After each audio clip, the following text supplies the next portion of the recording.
होलिका की अग्नि में चुपचाप ये एक गुप्त चीज डाल देना, छप्पर फाड़कर होगी धन वर्षा, जो मांगोगे वह मिलेगा। श्री शिवाय नमस्तुभ्यम महाराज। जैसा कि आप सभी जानते हैं कि इस वर्ष होलिका दहन को लेकर के लोगों भ्रम की स्थिति बनी हुई है कि होलिका दहन 2 मार्च को किया जाए या 3 मार्च को होलिका दहन के लिए शुभ मुहूर्त क्या रहेगा, जानेंगे सब कुछ इस वीडियो में। इसी के साथ होलिका की अग्नि में ये 3 चीजें जरूर डालें। साथ ही महाराज कुछ ऐसी भी वस्तुएं भी हैं जिन्हें हमें भूल से भी होली की अग्नि में नहीं डालनी चाहिए। कई लोग जानकारी ना होने के कारण होली की अग्नि में इन चीजों को डाल देते हैं। ऐसा करना बहुत ही अशुभ माना जाता है। ये गलती भूल कर भी मत करना, वरना हो जाओगे बर्बाद, घर में आएगी कंगाली और गरीबी। महाराज क्या पता आप लोग भी इन गलतियों को करते आ रहे हो जिस वजह से आपके घर में तरक्की नहीं हो रही है, रुपया पैसा नहीं आ रहा है, घर में कंगाली जैसा माहौल हो गया हो, बार बार प्रयास करने के बाद सफलता हासिल नहीं हो रही है। तो इन सब के पीछे का कारण आपके द्वारा की गई गलतियां हैं जो बिना जानकारी के हम लोग कर बैठते हैं, फिर बाद में हमको रोना और पछताना पड़ता है। इसीलिए आज के इस वीडियो में हम आपको बताएंगे कि होली की अग्नि में कौन सी चीजें डाल देने से रातों रात आपकी किस्मत बदल जाएंगी, और साथ जानेंगे कि इस दिन आपको कौन सी गलतियां नहीं करनी है। आज के इस वीडियो में होलिका दहन से जुड़ी बहुत ही विशेष जानकारी देने वाले हैं, इसीलिए आप सभी इस वीडियो के अंत तक बने रहें। और यदि आपको यह जानकारी पसंद आए तो वीडियो को लाइक करें, चैनल को सब्सक्राइब करें और कमेंट बॉक्स में जय होलिका माता जरूर लिखें। तो महाराज कुछ लोग ऐसे होते हैं जो कुछ चीजों को पवित्र मान करके होलिका की अग्नि में डाल देते हैं, जिसका परिणाम पूरे परिवार को झेलना पड़ता है, और यहीं पर सबसे बड़ी गलती कर बैठते हैं। तो महाराज आज की इस वीडियो में हम आपको बताएंगे कि होलिका की अग्नि में कौन सी चीज़ों को डालना शुभ होता है और कौन सी चीज़ों को डालना शुभ होता है। तो महाराज इस वीडियो को पूरा देखना बेहद जरूरी है, क्योंकि अधूरी जानकारी कभी कभी गलतफहमी पैदा कर सकती। इसीलिए आप वीडियो को पूरा ही देखें, आधा अधूरा ना देखें। कई लोग होते हैं जो वीडियो को बीच बीच से देखते हैं, काट काट कर देखते हैं, और फिर ऐसे व्यक्ति को जीवन में कभी सफलता हासिल भी नहीं हो सकती। इसीलिए वीडियो को आधा अधूरा छोड़कर ना जाएं। ऐसे पहली बात शुरू करते हैं कि होली का दहन आखिर कब होगा। तो महाराज हिंदू पंचांग के अनुसार प्रतिवर्ष फाल्गुन मास के शुक्ल पक्ष की पूर्णिमा तिथि को होली का त्योहार मनाया जाता है, लेकिन महाराज इस वर्ष होली पर भद्रा काल का साया रहेगा। इसी वजह से लोगों के मन ये भ्रम बना हुआ कि होली का दहन 2 मार्च को किया जाएगा या 3 मार्च को। तो महाराज इस वर्ष फागुन पूर्णिमा की तिथि 2 मार्च सोमवार की शाम 5:55 से शुरू होगी, और इसकी समाप्ति अगले दिन 3 मार्च को मंगलवार के दिन शाम 5:07 पर होगी। लेकिन इस वर्ष होली पर भद्रा का साया भी रहेगा, और भद्रा में कोई शुभ काम नहीं किया जाता है। तो देखिए इस दिन भद्रा काल भी है, यानी जो अशुभ समय है वह 2 मार्च की सुबह 5:55 से शुरू हो जाएगा, जो कि 3 मार्च की सुबह 5:28 तक रहेगा। अब महाराज होलिका दहन के मुहूर्त को लेकर शास्त्रों में कहा गया है कि किसी वर्ष होलिका दहन पर रात भर भद्रा रहे तो इस स्थिति में भद्रामुख के समय को छोड़कर भद्रापुच्छ में होलिका दहन किया जाता है। अब ऐसे में 2 मार्च को अगर भद्रापुच्छ काल की बात करें तो रात 11:53 से लेकर रात 1:26 तक भद्रापुंछ रहेगा, यानी कि इसी समय पर होलिका दहन करना है। तो होलिका दहन के लिए शुभ मुहूर्त 2 मार्च को रात 11:53 से 1:30 बजे के बीच का रहेगा।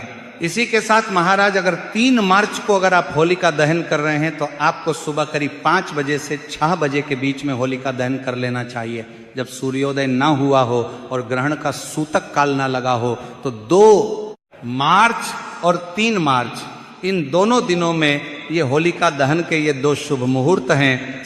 3 मार्च को चंद्र ग्रहण है, इसीलिए रंगों वाली होली 4 मार्च को खेली जाएगी।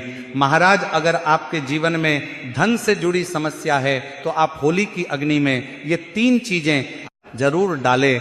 चाहे कितनी भी बड़ी समस्या हो, धन के मार्ग में कितनी ही बड़ी रुकावट हो, वह निश्चित ही समाप्त हो जाती है, क्योंकि होली की अग्नि में इतनी पवित्रता और शक्ति होती है कि यह बड़े से बड़े पापों को नष्ट करने की क्षमता रखती है। इसीलिए शास्त्रों में होलिका दहन को बहुत ही महत्वपूर्ण उत्सव के रूप में मनाया जाता है, लेकिन शास्त्रों में प्राचीन काल से ही होली के त्योहार को बुराई पर अच्छाई की जीत के प्रतीक के रूप में मनाया जाता है।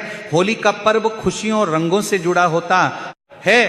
होली का दहन की रात को दैवीय शक्तियों का उदय होता है और असुरी शक्तियों का विनाश होता है। होली की रात इन दिव्य शक्तियों की पूजा आराधना करने से दरिद्रता का नाश होता है और जीवन की सभी समस्याएं नष्ट हो जाती हैं। शास्त्रों में इस दिन को दुख तकलीफों से छुटकारा पाने के लिए सर्वोत्तम माना गया है। नक्षत्र विद्या में होली की रात को सिद्धि की रात कहा गया है। इस दिन वातावरण में नकारात्मक और सकारात्मक दोनों प्रकार की ऊर्जा बहुत सक्रिय रहती है। इसीलिए प्राचीन काल से ही ऋषि मुनि तथा तांत्रिक आदि अपनी अपनी विद्या और पूजा पद्धति के अनुसार सिद्धियों को प्राप्त करते आए हैं।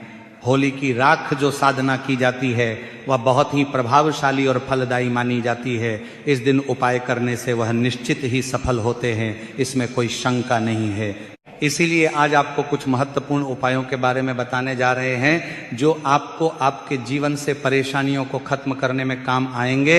ये उपाय आपकी दरिद्रता को दूर करेंगे और परिवार में सुख शांति स्थापित करेंगे। इसीलिए आप इस दिन बिना चुके ये अचूक उपाय जरूर करें। इसी के साथ महाराज ये उपाय हमेशा ही गुप्त तरीके से करना चाहिए। ये उपाय कभी दूसरों के सामने नहीं करने चाहिए, अन्यथा इनका फल व्यर्थ हो जाता है। तो चलिए सबसे पहले जानते हैं हमें होली की अग्नि में कौन सी चीजें डालनी चाहिए और कौन सी चीजें भूलकर भी नहीं डालना चाहिए। लेकिन उससे पहले मेरी जिन भी माताओं बहनों ने अभी तक इस वीडियो के लिए लाइक नहीं किया है तो वीडियो को लाइक कर दीजिए, और यदि आपने हमारे इस चैनल को सब्सक्राइब नहीं किया तो चैनल को सब्सक्राइब जरूर करें और कमेंट में ओम नमः शिवाय या हर हर महादेव जरूर लिखें, ताकि महादेव की कृपा से आपके जीवन में जितनी भी परेशानियां आने वाली हैं या फिर आ रही हैं वह सभी समाप्त हो सके। तो महाराज सबसे पहले बात करते हैं गन्ने के बारे में, क्योंकि कई लोग होली की अग्नि में गन्ना डालते हैं। ऐसा करना शुभ फलदायक होता है, लेकिन ध्यान रहे गन्ने के टुकड़े करके नहीं डालना चाहिए, अथवा खराब गन्ना भी होली की अग्नि को अर्पित नहीं करना चाहिए। इससे होलिका माता अत्यंत क्रोधित हो जाती है। टूटा हुआ अथवा खराब गन्ना कभी पूजा पाठ में भी इस्तेमाल नहीं किया जाता है। होली की अग्नि में जब आप गन्ना डालते हैं तो उसके ऊपर गन्ने के पत्ते जरूर होने चाहिए। अधूरा गन्ना होलिका में डालने से पूजा संपन्न नहीं होती है। होलिका की अग्नि में गन्ना डालते समय उसकी संख्या 2, 5 या 7 इस क्रम में होनी चाहिए। दूसरी बात, होली की अग्नि में नारियल चढ़ाना शुभ होता है, लेकिन नारियल चढ़ाने से पहले ये बात जान ले कि नारियल पानी वाला नहीं होना चाहिए। होली की अग्नि में हमेशा ही सूखा हुआ नारियल ही डालना चाहिए। नारियल डालने से पहले उस पर अपने संपूर्ण परिवार का हाथ जरूर स्पर्श करवा लें और फिर उसे होली की अग्नि को समर्पित करें। इससे घर परिवार से क्लेश और लड़ाई झगड़े समाप्त होते हैं, परिवार में सुख शांति बढ़ती है और दरिद्रता दूर होती है। सूखा हुआ नारियल अग्नि में डालने से होलिका माता आपकी सभी परेशानियों को ले जाती है और आपको आशीर्वाद प्रदान करती है। अग्नि में नारियल डालने से अग्नि देवता भी प्रसन्न हो जाते हैं। इसी के साथ महाराज होलिका माता को घर का भोग अवश्य लगाना चाहिए। आप अपने घर में जो भी भोजन बनाते हैं वह होलिका माता को जरूर अर्पित करें। होली को गुजिया अथवा मीठी रोटी जरूर चढ़ाना चाहिए, इससे होली माता अत्यंत प्रसन्न होती है। ध्यान रहे, होली को गुजिया अथवा मीठी रोटी चढ़ाते समय वह 2 अथवा 4 की संख्या में होनी चाहिए, 3 की संख्या में कभी नहीं चढ़ाना चाहिए। होलिका माता को आप बर्फी का भोग जरूर लगाइए। ये होली माता को सबसे अधिक प्रिय होता है। होली की अग्नि में गेहूं की बाली या कोई भी नई फसल चढ़ाना चाहिए, इससे आपके घर में कभी अन्न और धन की कमी नहीं होती है। होली माता को चावल और कच्चा पापड़ जरूर चढ़ाना चाहिए।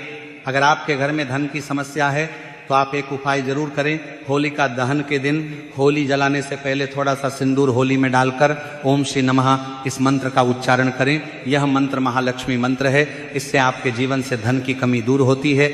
होली की अग्नि में कभी भी कपड़े नहीं जलाने चाहिए, इसे बहुत ही अशुभ माना जाता है। होली की अग्नि में कभी भी गंदी चीजें, कचरा, प्लास्टिक की चीजें नहीं डालनी चाहिए, इससे होली की अग्नि से दुर्गंध आती है और वातावरण अपवित्र बन जाता है। होली की अग्नि में गाय के गोबर से बने उपले और सूखी हुई लकड़ी का ही प्रयोग करना चाहिए। इसी के साथ साथ पत्ते भी डालने चाहिए इससे घर के आसपास की सभी नकारात्मक शक्ति नष्ट होती है। होली की अग्नि जलाने से पहले होली को जल अर्पित करके उसकी परिक्रमा जरूर करनी चाहिए और अपने मन की इच्छा प्रकट करनी चाहिए। आपके द्वारा जो भी भूल हुई है अथवा जो भी पाप हुए हैं उनके लिए क्षमा मांगनी चाहिए। आपके अंदर के सभी पाप उसी दिन नष्ट हो जाते हैं और आपको पुण्य की प्राप्ति होती है। होली की अग्नि में कभी भी हानिकारक केमिकल नहीं डालने चाहिए। होली में आप तेल का प्रयोग कर सकते हैं, लेकिन पेट्रोल और मिट्टी के तेल का प्रयोग नहीं करना चाहिए। शास्त्रों के अनुसार होलिका दहन के दिन कुछ कार्य कभी नहीं करने चाहिए। जैसे महिलाओं को अपने बाल खुले रखकर होली के समक्ष नहीं जाना चाहिए। महिलाओं को अपने बाल बांध कर ही होलिका माता का पूजन करना चाहिए। माना जाता है कि इस दिन नकारात्मक शक्तियां चर्म पर होती हैं। बाल खुले रखने से ये नकारात्मक शक्तियां आपकी ओर आकर्षित हो सकती हैं। अगर कोई स्त्री मासिक धर्म का पालन कर रही हो तो उसे होली